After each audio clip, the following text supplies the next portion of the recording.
இப்போ ஓகே தானே? இப்போ ஓகே தாண்டி. என்னாச்சு உனக்கு? இல்லை, இந்த சாக்லேட் சாப்பிட்டதுலேருந்து எனக்கு தான் அடிக்கடி மயக்கமாக வருது. எனக்கு தெரிஞ்ச அந்த சாக்லேட்டில் தான் ஏதோ பிரச்சனைன்னு நினைக்கிறேன். எப்படி சொல்கிற?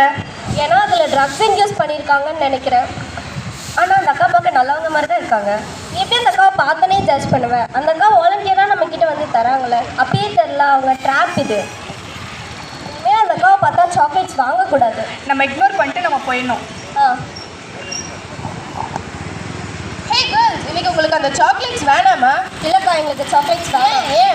ஏன் வேண்டாம்? அதில் சாக்லேட்னஸ் இல்லையா, ஸ்வீட்னஸ் இல்லையா? ஏன், என்னாச்சு?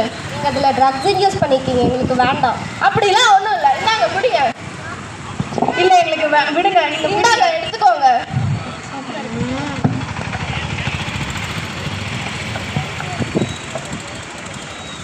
இதெல்லாம் நிஜ வாழ்க்கையில் நடக்குமாண்ணா? சினிமாவில் மட்டும்தான் இப்பெல்லாம் நடக்கும்னு நினச்சிட்டு இருக்கீங்களா?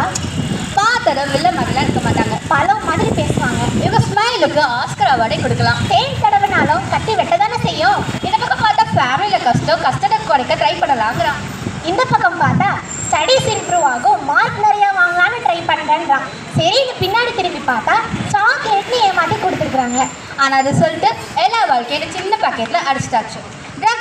ட்ரக் அடிக்டானா லைஃப் முடிஞ்சுன்னு அடுத்த இல்லை. ட்ரக் ஒரு டிசீஸ் மாதிரி தான். இதுக்கு ட்ரீட்மெண்ட் இருக்குது, கவுன்சிலிங் இருக்குது, ரீஹாபிலிட்டேஷன் சென்டர்ஸ் இருக்குது, ஃபேமிலி சப்போர்ட் இருக்குது, முக்கியமாக ஃப்ரெண்ட்ஸ் சப்போர்ட் இருக்குது. யாராச்சும் தெரியாதவங்க